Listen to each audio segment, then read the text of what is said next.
每年清明節前後，也就是從3月底到4月上旬這段時間，都是絕好的踏青賞花季。這時候的山桃、玉蘭和梅花會同時開放，非常適合拍照留念。所以今天我們就来到北京的国家植物園北園，带大家走遍這邊的7個賞花機位，連我們拍照構圖的經驗都一起做個保姆級分享，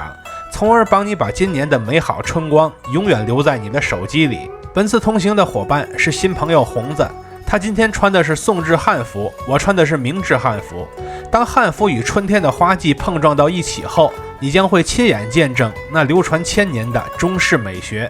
大家好，我是徐工，記得點讚、收藏、加關注，下次旅行不迷路。現在我們開始。第一個點位是曹雪芹紀念馆附近的山桃花溪，這邊的花以山桃為主，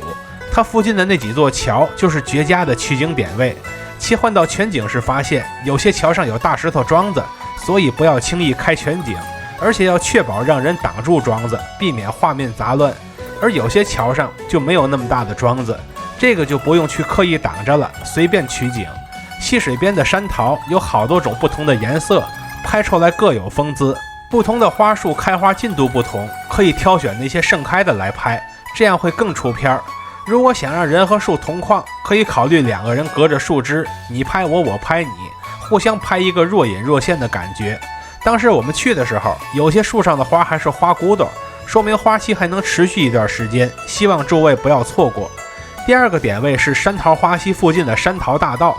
如果從東南門進來的話，這條道幾乎是必經之路，是非常好找的。就是這邊的樹比較高，想給花拍特寫没那麼容易。當然了，如果你有一個超長的拍攝杆，問題就迎刃而解了。因為花普遍比較高，所以只有個別的地方才能讓人與花同框，而在大多數情況下，人只能借個花林的遠景大致同框一下。如果有朋友同行，你可以讓朋友幫你拍個全身，這樣效果會更好一些。另一個難點是，這邊的遊客實在太多了，所以很難取出乾淨的景。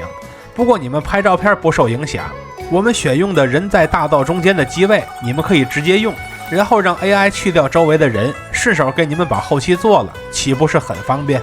第3個點位在國家植物園溫室附近，有幾棵散裝的大玉蘭樹，它有不少低垂的樹枝，想讓人與花枝同框還是挺容易的。如果想讓2個人一起和花束同框，就把樹擺在你們背後中間就行了，操作並不難。這附近的玉蘭花樹不止1棵，有的樹前人多，這樣的盡量別去湊熱鬧，選人少的重點去看就好了。第4個點位是張紹曾墓附近的玉蘭樹林，人也非常多。這邊的樹普遍比較低矮，所以人和樹是很容易同框的，幾乎遍地都是好的角度。如果你是1個人來的，也照樣能輕鬆自拍，角度隨便找找就有。如果有朋友一起同行，想要擺拍的話，那就更容易了。只要穿着漢服過來，你就有的是合適的中式美學角度，可以拍照錄視頻。同時附近還有一處仿古建築，你也可以把它納入取景框之中。此时的玉蘭花已經完全開放了，周圍的花香非常濃郁，在這個季節來賞花踏青真的是一種享受。但盛花期不會持續太久，所以務必要早來快來，晚了怕是就要沒了。第5個點位梅園，在園內導航梅園即可抵達。這個地方的特點是人多架不住地方大，雖然這邊的遊客很多，但只要願意仔細找找，你總能找到清靜的適合拍照的梅花樹。這些地方是沒人打擾的，你可以自由自在的取景，而且梅花的這個構造很適合拍若隱若現的鏡頭，可以選擇密集的花枝遮擋，也可以用稀疏的花枝構圖。總之可以和同行的朋友多試試，好選擇自己最滿意的那一款。如果沒有同行的朋友，那麼自拍也是可以的。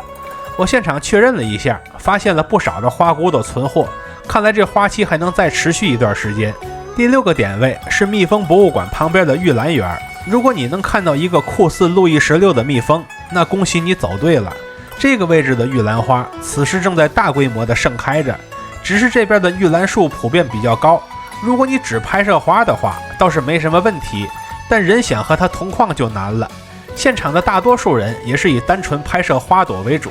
只有極少數的人還在尋找人花同框的角度。反正我們就不費這勁了，畢竟在前邊我們已經拍過很多人和玉蘭花的同框鏡頭了，也不差這一處了。第7個點位是沃佛寺牌楼附近的梅林，其中甚至有一棵梅花樹直接倒在了地上。这是为了配合里边的卧佛吗？确切的说，这边不只有梅花，还有一種很亮眼的小黄花，觉得好就可以一起拍了。这边的游客已经没那麼多了，所以角度很好找，想讓人和鮮花同框還是不難的。以上便是我為各位推薦的國家植物園北園的7個賞花機位，相信你們一定能用得上。這個季節風景正好，天氣不冷不熱，正是穿上漢服出門踏青的好日子。不如我們就趁這個機會把漢服穿起來走出去。我們已經沉睡了太久，錯過了無數個美好的春天，希望各位都能在這個春天甦醒過來，以及千萬不要再錯過那些美好的春天了。看到這裡的朋友，歡迎點讚、收藏、加關注，和徐公一起讀城，一起旅行。